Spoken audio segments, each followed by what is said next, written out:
जय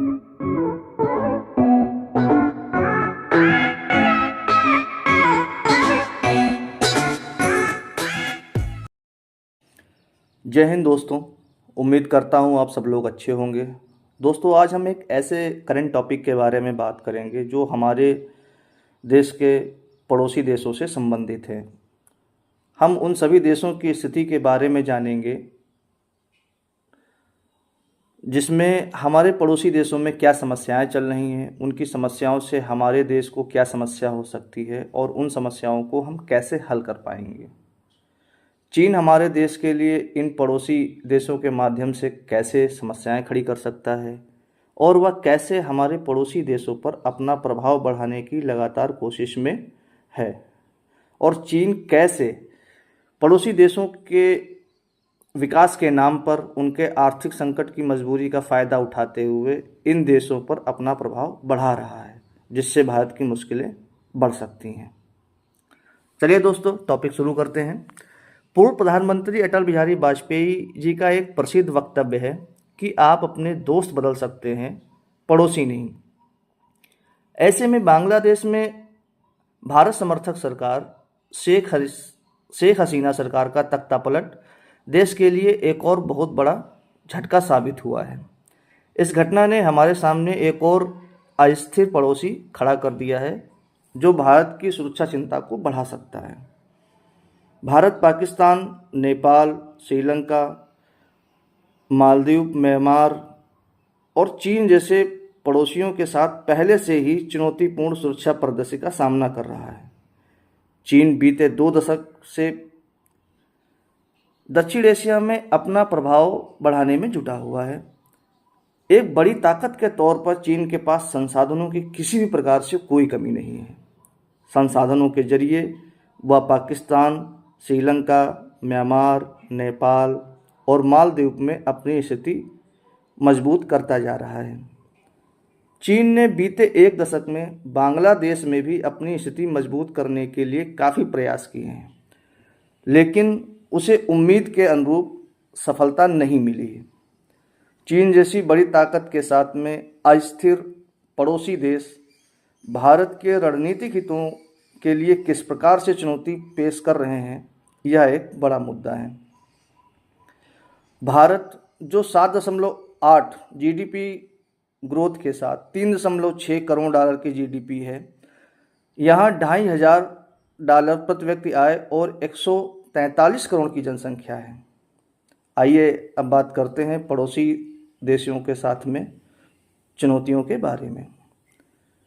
पाकिस्तान, जिसकी GDP growth -0.2% है और 344 अरब डॉलर की जीडीपी है, यहाँ $1,407 की प्रति व्यक्ति की आय और 24 करोड़ की जनसंख्या है। 2024 के आम चुनाव के बाद पाकिस्तान मुस्लिम लीग नवाज के शहबाज शरीफ गठबंधन सरकार के प्रधानमंत्री बने। विदेशी कर्ज के बोझ और महंगाई की वजह से पाकिस्तान आर्थिक संकट का सामना कर रहा है। पूर्व प्रधानमंत्री इमरान खान की लोकप्रियता और आर्थिक संकट मौजूदा सरकार की स्थिरता के लिए भी खतरा बन सकते हैं, जिससे भारत की यह चिंता है कि पाकिस्तानी आतंकी जम्मू को लगातार निशाना बना रहे हैं। पाकिस्तान जम्मू कश्मीर में होने वाले विधानसभा चुनाव को बाधित करने की रणनीति पर काम कर रहा है तथा पाकिस्तान आर्थिक मदद के लिए पूरी तरह से चीन पर निर्भर हो चुका है। ऐसे में चीन आर्थिक रूप से परेशान पाकिस्तान को मोहरा बनाकर भारत के सुरक्षा बलों के लिए चुनौती बढ़ा सकता है।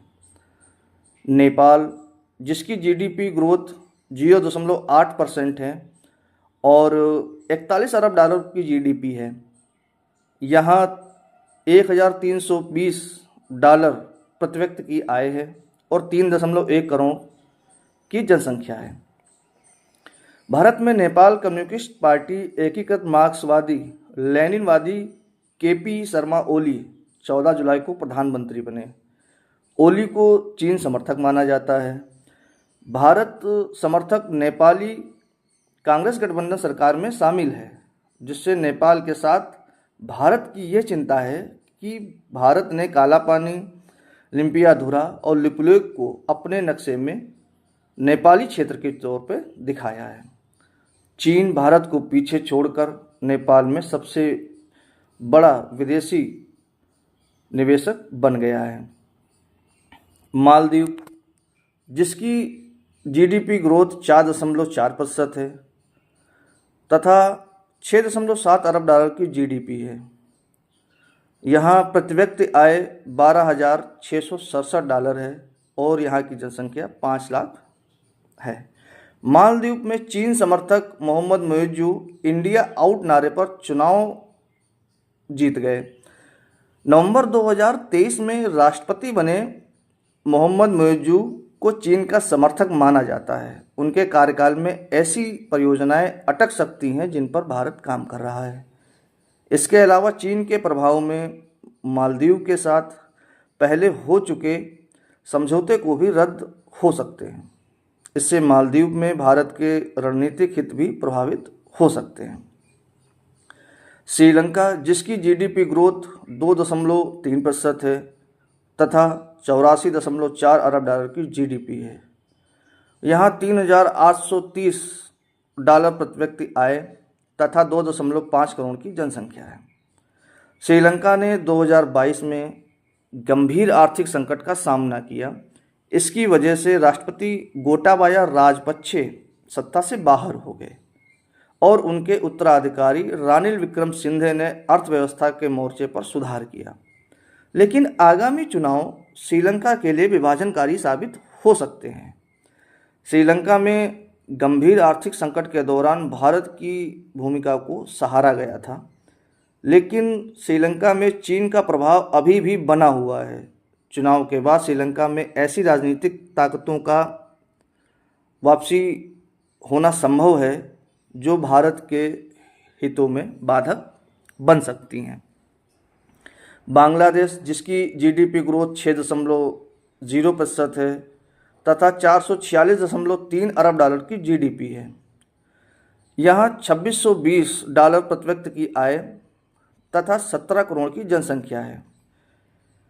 बांग्लादेश में आरक्षण के मुद्दे पर हुआ छात्रों का विरोध प्रदर्शन 15 वर्ष तक प्रधानमंत्री रहे शेख हसीना सरकार के खिलाफ विद्रोह में बदल गया।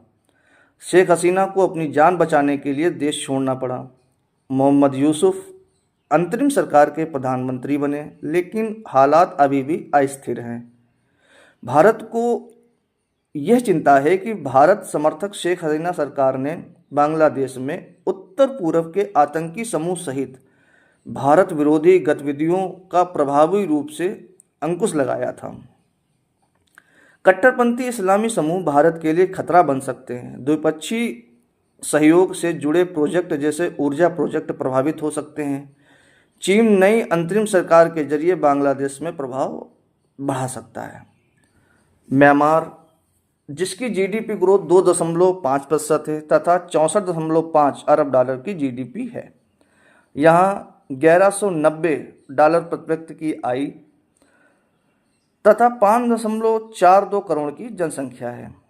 म्यांमार में फरवरी 2021 में सेना ने आंग सान सू की को सत्ता से हटा दिया, लेकिन सैन्य शासक मिन आंग के नेतृत्व में म्यांमार में गृहयुद्ध का सामना हो रहा है।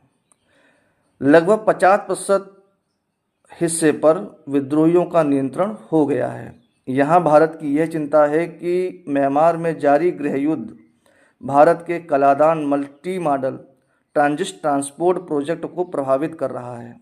ये प्रोजेक्ट का मकसद उत्तर पूर्व भारत को विकसित बनाना है। गृहयुद्ध की वजह से म्यांमार के करीब 50,000 नागरिक भारत आ चुके हैं और आशंका है कि उत्तर पूर्व के आतंकी समूह फिर से संगठित हो सकते हैं।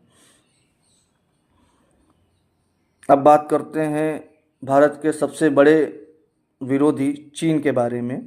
चीन की जीडीपी ग्रोथ 5.2% है तथा 17.7 लाख करोड़ डॉलर की जीडीपी रखता है। यहाँ $12,614 प्रति व्यक्ति की आय है तथा 144 करोड़ की जनसंख्या है। 140 करोड़ की जनसंख्या है। 2020 में गलवान में भारत और चीन की सेनाओं के बीच संघर्ष हुआ। इसके बाद में वास्तविक नियंत्रण रेखा पर दोनों देशों की सेनाएं तैनात हैं तथा गतिरोध बना हुआ है। चीन के राष्ट्रपति शी चिनफिंग की नीतियां काफ़ी आक्रामक हैं। इससे दोनों देशों के बीच हालात काफ़ी जटिल हो गए हैं।